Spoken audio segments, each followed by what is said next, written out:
मेरे पति रोजाना शहर से मेरे लिए जलेबी लेकर आते थे, जिसको मैं बड़े शौक से खा लेती थी।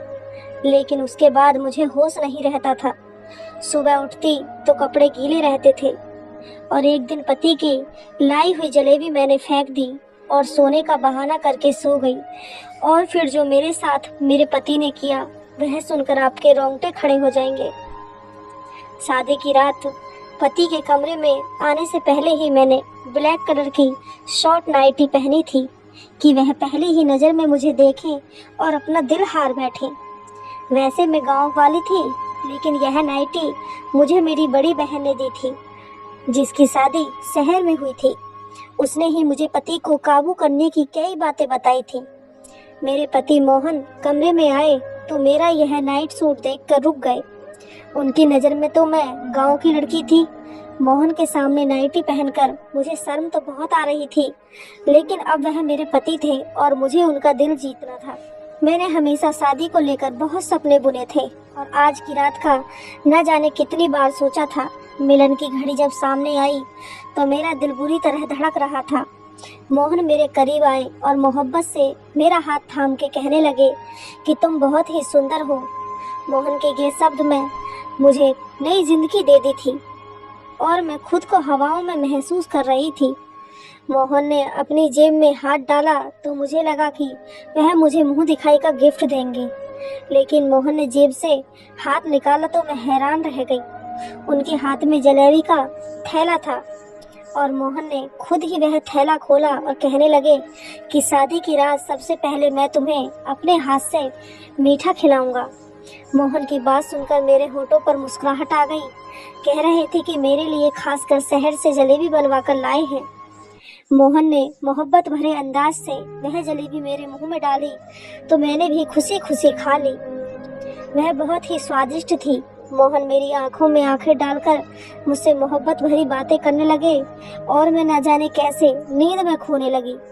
थोड़ी देर बाद मुझे कुछ होश ही ना रहा। सुबह के वक्त मेरी आंख खुली तो घड़ी में पूरे 10 बज रहे थे। मेरे कपड़े गीले थे। मैं हैरान थी कि इस रात के इंतजार में मैंने एक एक पल गिनकर गुजारा था। उस रात में मैं कैसे सो गई। फिर मुझे मोहन का ख्याल आया। न जाने वह मेरे बारे में क्या सोच रहे होंगे। कपड़े कैसे गीले हुए थे। मोहन कमरे में नहीं थे। मैंने तुरंत ही अपने कपड़े बदले और नहा धोकर तैयार हो गई। मैं अपने बालों को सुलझा रही थी कि मोहन कमरे में आए। उनका मूड बहुत ज्यादा बिगड़ा हुआ था। कोई बात नहीं की। मैंने उनसे बात करने की कोशिश की तो पूरी तरह गुस्सा हो चुके थे और यह बात मेरे लिए बर्दाश्त से बाहर थी। मैंने सोच लिया था कि किसी न किसी तरह मैं मोहन को मना कर रहूंगी।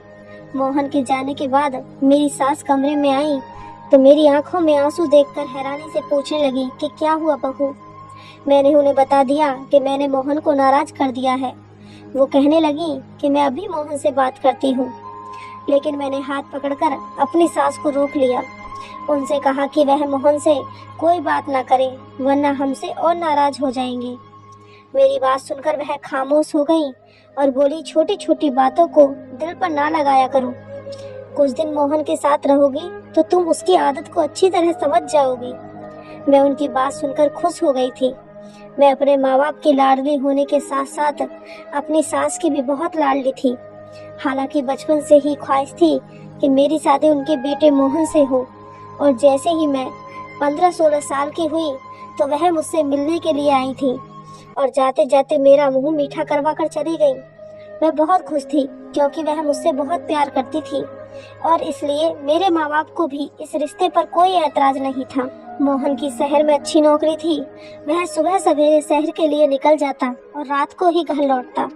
उसकी कमाई से ही मेरी सास ने गांव में एक बड़ा सा घर बनवा लिया था। बहुत सालों से मेरी और मोहन की मुलाकात नहीं हुई थी क्योंकि वह ज्यादा वक्त शहर में गुजारता था। घर लौटता तो हमारे गांव आने का उसके पास वक्त भी नहीं रहता था, लेकिन रिश्ता होने के बावजूद भी हमारे गांव मुझसे मिलने के लिए नहीं आया। इसी बात को लेकर मेरे दिल में अजीब सवाल उठने लगे थे। एक दिन मैंने अपनी सास से पूछा, क्योंकि मेरी सास मेरी माँ की सहेली थी तो मैं उनसे बिल्कुल शर्माती नहीं थी। एक दिन वह मिलने के लिए हमारे गांव आई तो मैंने बातों बातों में यह पूछा कि मोहन हमारे गांव क्यों नहीं आते। मेरी माँ के कान में ये बात पड़ी तो मम्मी ने मुझे एक थप्पड़ मारा और बोली, तुम्हें कहने में शर्म नहीं आती? अपने होने वाले पति के बारे में ऐसे पति पूछते हैं। मैं बिलक कर रो रही थी। मेरी सास मुस्कुराते हुए कहने लगी कि क्यों नहीं, जैसे ही मोहन को वक्त मिलेगा जरूर आएगा। जब से उसे शहर की हवा लगी है वह बहुत ही कम बात करता है। अब पहले की तरह नहीं है, बल्कि गंभीर हो गया है। उनकी बात सुनकर मम्मी कहने लगी, जब लड़कों पर जिम्मेदारी पड़ती है तो इसी तरह गंभीर हो जाते हैं। एक मेरी बेटी को ही अक्ल नहीं आ रही है, मुंह उठाकर जो चाहे पूछ लेती है। मम्मी ने गुस्से में एक नज़र मेरी तरफ किया तो मैं वहां से उठकर अपने कमरे में आ गई। उनके जाने के बाद भी मम्मी ने मुझे हजारों बातें सुनाई। मम्मी पता नहीं क्या कुछ कह रही थी। मैं तो अपने ही ख्यालों में मग्न थी। मैं ये सोचकर खुश थी कि मेरा होने वाला पति भी हीरो की तरह शहरी बन गया है। मुझे शुरू से ही शहर में रहने का बहुत शौक था। उन्होंने शादी के लिए साल भर का वक्त दिया था और 1 साल का वक्त बस अपने बुनने में ही निकाल दिया मैंने। लेकिन मुझे क्या खबर थी, एक दिन मेरे सारे सपने मिट्टी का ढेर बन जाएंगे। कुछ दिन के बाद मेरी और मोहन की शादी बहुत सारे रस्मों रिवाजों के साथ धूमधाम से हुई थी। मैं मोहन के साथ विदा होकर उनके गांव चली आई। मेरी सास ने बहुत ही खुशी से वेलकम किया था, लेकिन शादी की रात सोने की वजह से मोहन बहुत ज्यादा गुस्सा हो गए थे और पूरा दिन उनसे मुझसे कोई बात नहीं की। मैं सारा दिन बिन पानी की मछली की तरह उनके आगे पीछे तड़पती रही, लेकिन उसने एक नजर भी मुझ पर न डाली। सारा वक्त घर की छत पर गुजारा और गांव में औरतों को छत पर जाना मना होता है, इसलिए मैं उनके पीछे भी ना जा सकी। रात के वक्त मोहन खुद ही कमरे में आए। मेरी आंखें रो रो कर सूज चुकी थी। वह मेरे पास बैठकर कहने लगे कि मुझे माफ कर दो, मैं गुस्से में आ गया था। मैं तुम्हारे पास बैठा था और तुम इस कदर गहरी नींद सो गई थी कि मेरे उठाने पर भी ना उठी, इसलिए मैं गुस्सा हो गया था। मुझे पता था कि गलती मेरी है, इसलिए मैंने मोहन से खुद ही माफी मांगी और कहा कि आगे से शिकायत का कोई मौका नहीं दूंगी। वह खुश हो गया और मेरे लंबे बालों की तारीफ करने लगा। मैं सोचने लगी, मोहन सारा दिन इस कदर नाराज होने के बाद अचानक उनका अंदाज इतना अच्छा कैसे हो गया था। मोहन ने एक बार फिर जलेबी निकाली और अपने हाथ से मेरे मुंह में डालकर कहने लगे कि जलेबी खाने से होठ रेड हो जाते हैं, तुम्हारे खूबसूरत होठ और ज्यादा खूबसूरत हो जाएंगे। उनकी बातों से मोहब्बत की इस कदर मिठास थी कि मैं शर्मा गई। मोहन मेरे हाथ पकड़े और कुछ कह रहे थे, लेकिन मुझे कुछ होश ही न रहा और थोड़ी ही देर के बाद मैं दुनिया से दूर हो चुकी थी। एक बार फिर मेरी आंख खुली तो सुबह के 11 बज रहे थे। मेरे होश उड़ गए थे। मैं जान गई थी कि मोहन एक बार फिर गुस्सा हो चुके होंगे। अब मुझे समझ ही नहीं आ रहा था कि मुझे इस तरह गहरी नींद कैसे आ जाती है। मेरे कपड़े पूरी तरह गीले थे और मुझे ठंड लग रही थी।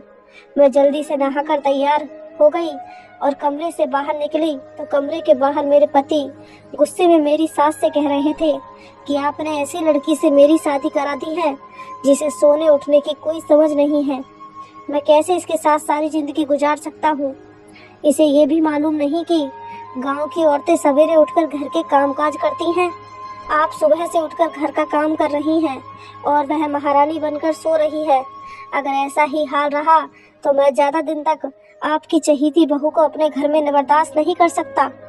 मोहन के ये शब्द सुनकर मैं घबरा गई। मैं सोच भी नहीं सकती थी कि मेरे पति इतने सख्त होंगे। इससे आगे बातें सुनने की मुझ में हिम्मत नहीं थी। मैं चुपचाप से किचन में चली गई थी। मेरी सास सच में सुबह से कामकाज में लगी हुई थी, क्योंकि किचन भी पूरी तरह साफ था और दोपहर का खाना भी बन चुका था। मैं मोहन के साथ साथ अपनी सास की नजरों में भी गिर रही थी। मुझे रह रहकर अपने आप पर गुस्सा आ रहा था। न जाने मुझे क्या हो गया था। मैं सारे घर का चक्कर लगाए तो वह पूरा घर काम कर चुकी थी और शायद इसी वजह से मोहन हद से ज्यादा गुस्सा थे।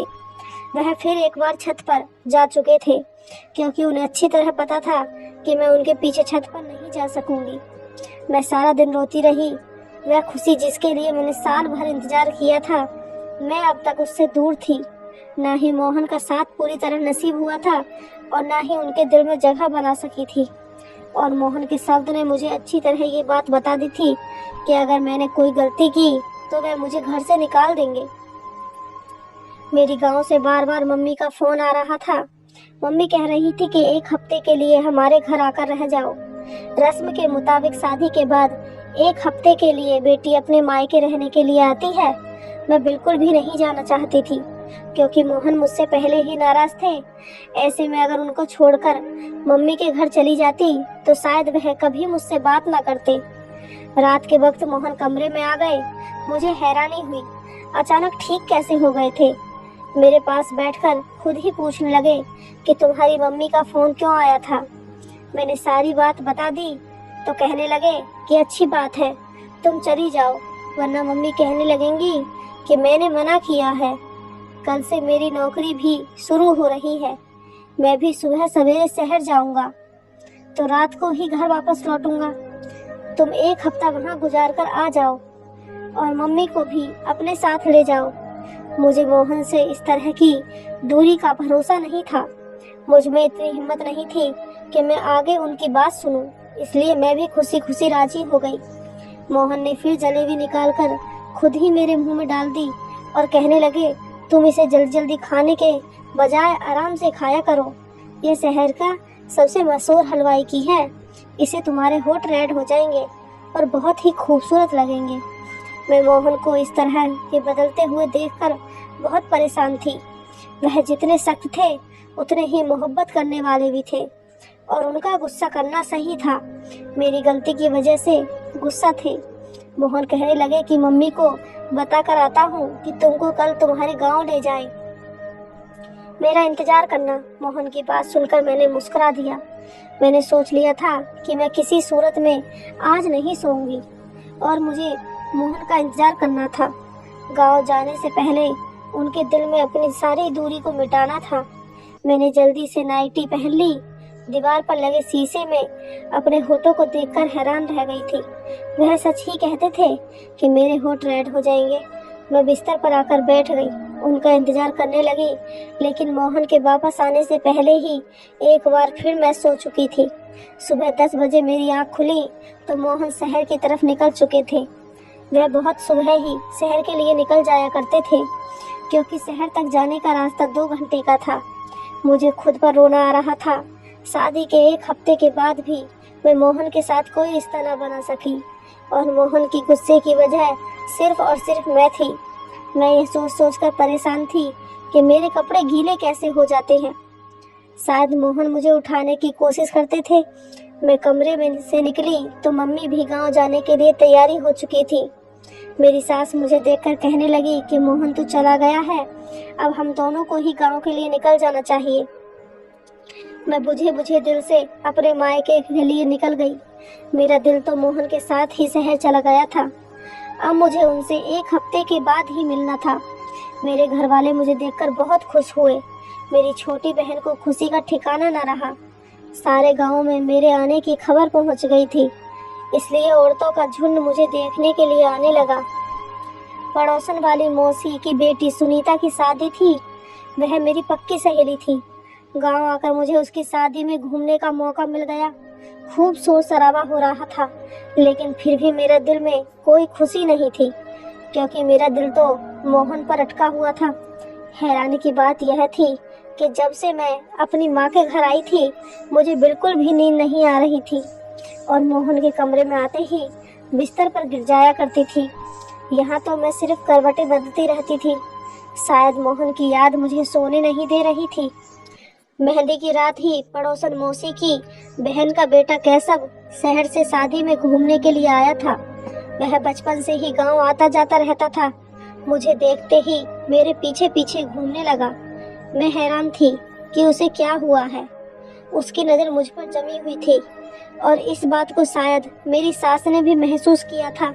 मुझे अजीब सी घबराहट हो रही थी। पहले ही मेरे और मोहन के बीच का रिश्ता कुछ ठीक नहीं था और केशव के बारे में मेरी सास को पता चला तो मेरा बसा बसाया घर उजड़ जाएगा। इसलिए मैं पड़ोसन मौसी के घर से निकलकर अपने घर वापस आ रही थी और केशव मेरे पीछे पीछे चला आया। मुझे रोककर कहने लगा कि मुझे तुमसे प्यार है और अगर तुम कहो तो मैं तुम्हारे घर रिश्ता भेज दूं। केशव की ये शब्द ने तो मेरी जान ही निकाल दी थी। मैंने गुस्से में केशव से कहा कि मेरी शादी हो चुकी है और बेहतर यह है कि आगे तुम ऐसी कोई हरकत ना करो, कोई बात ना करना। मेरी बात सुनकर तो केशव कहने लगा, शहर में मेरा बहुत बड़ा बंगला है, गाड़ी है, मैं तुम्हें जब सब खुशी दूंगा, लेकिन तुम अपने पति को छोड़कर मेरे साथ चलो। मैं हमेशा से ही तुमसे प्यार करता हूँ। मुझे क्या पता था कि 17 साल की उम्र में ही तुम शादी कर लोगी। मैंने उसे गुस्से से कहा कि आज तो ये बात कह दी है, लेकिन आगे ऐसी बात ना करना। मैं अपने पति से बहुत प्यार करती हूँ और तुम्हारी एक गलती मुझे बदनाम कर सकती है। केशव उस वक्त वापस लौट गया, लेकिन मेरे लिए सुनीता की शादी मनाना मुश्किल हो गया था। वह बहुत ढीठ साबित हुआ था। बहाने बहाने से अपने फोन में मेरी फोटो खींच रहा था। जैसे तैसे एक हफ्ता गुजर गया और मैं अपनी सास के साथ वापस अपने घर आ गई।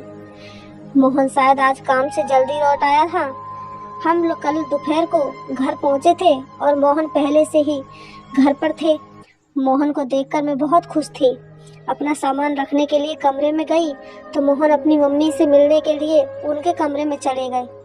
मैंने सोचा कि मैं भी कुछ देर मोहन और मम्मी जी के साथ बैठ जाती हूँ, फिर घर के कामकाज करूँगी। इसलिए सामान रखकर दोबारा उनके कमरे की तरफ आई तो मेरी सास के शब्दों ने मुझे हैरान कर दिया।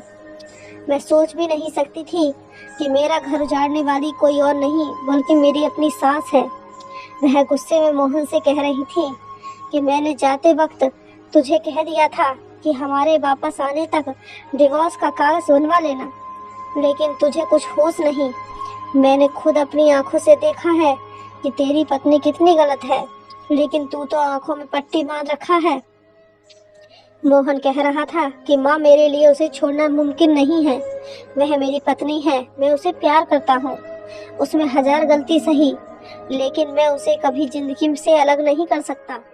मोहन मेरे प्यार की बातें कर रहा था और मेरी सास बुराइयों में मग्न थी। मुझे समझ नहीं आ रहा था ये सब क्या हो रहा है।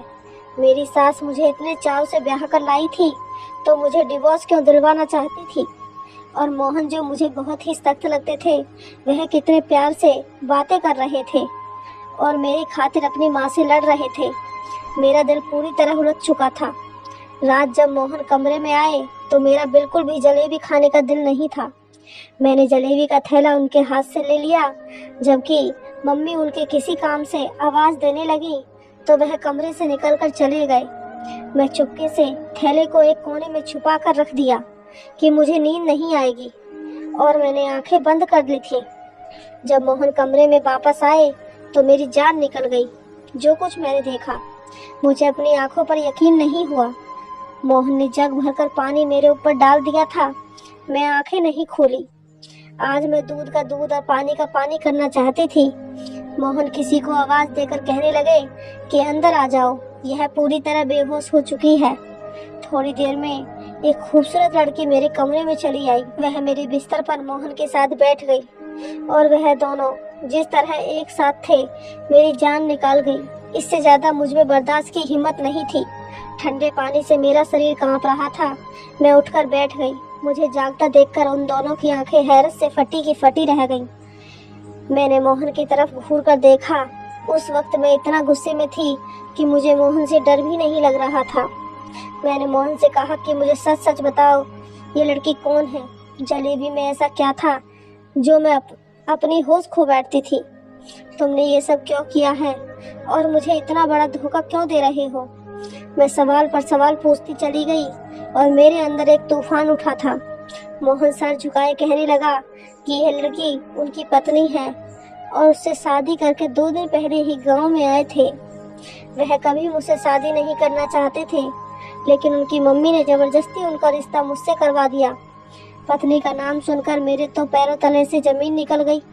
मोहन कह रहे थे हमारी शादी रोकने के लिए 2 दिन पहले वह यह सोचकर सिया से शादी करके आ गए कि जब वह सिया को बहू बनाकर इस घर में लाएंगे तो उनकी मम्मी मुझसे शादी नहीं कराएंगी।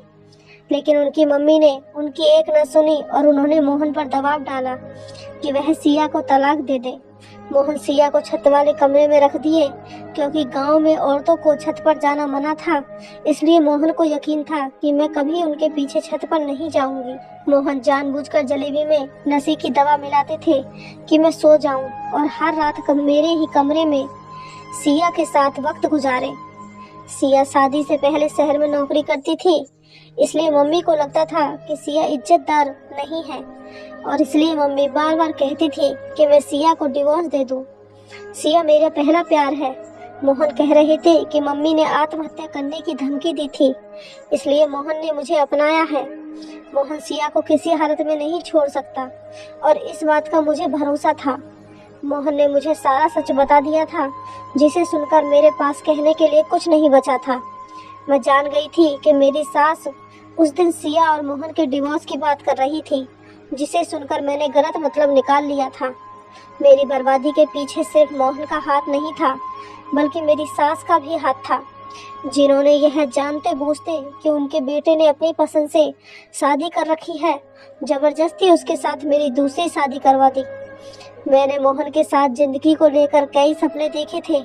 ऐसे इंसान के साथ मैं कभी जिंदगी नहीं बिता सकती थी, जो किसी और से इस कदर मोहब्बत करता था कि उसकी खातिर मुझे नशे वाली जलेबी तक खिला सकता था। मैंने अपना सामान बांध लिया और अपनी सास को नमस्ते कहकर अपने गांव के लिए निकल गई। मेरी सास ने बहुत कोशिश की। वह बार बार मुझे यकीन दिला रही थी कि मैं मोहन सिया को छोड़ देगा और मेरा हो जाएगा, लेकिन मैं कभी ऐसे इंसान के साथ गुजारा नहीं कर सकती थी जो मुझे मोहब्बत नहीं दे सकता था। मैंने अपने माँ बाप से कहकर मोहन से डिवोर्स ले लिया था। मैं अपने माँ बाप की लाडू रानी थी।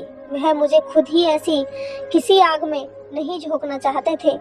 पड़ोसन मौसी की वजह से केशव को खबर मिल गई थी कि मैं एक बार फिर अकेली हो गई हूँ, इसलिए केशव अपने घर वालों को भेजकर मुझे अपनाने की बात की थी। मैं अभी शादी नहीं करना चाहती थी, इसलिए मैंने साफ साफ इनकार कर दिया। मुझे अब आगे पढ़ना था और अपने पैरों पर खड़ा होना था। मेरी पढ़ाई के साथ ही मेरे पेपर भी खत्म हो गए थे। मैंने उसको दोबारा शुरू कर दिया था। हर शादी कामयाब हो यह जरूरी नहीं, लेकिन एक नाकाम शादी का मतलब यह नहीं कि इंसान नाकाम होता है। अपनी शादी की नाकामी के बाद मैं बहुत ज्यादा कामयाब हो गई थी। पढ़ाई के मैदान में मैंने झंडे गाड़कर अपने गांव का नाम पूरे जिले में रोशन कर दिया था। अगर मेरी कोई प्यारी सी बहन या बेटी नाकाम शादीशुदा जिंदगी का शिकार हो गई है, तो ये याद रखना कि जिंदगी में आगे बढ़ने के लिए नए रास्तों की तलाश करें और जिंदगी की दूसरी कामयाबी को समेटें। आपको मेरी कहानी कैसी लगी कमेंट बॉक्स में जरूर बताएं, और कहानी अच्छी लगी हो तो चैनल को सब्सक्राइब जरूर कर लें। धन्यवाद।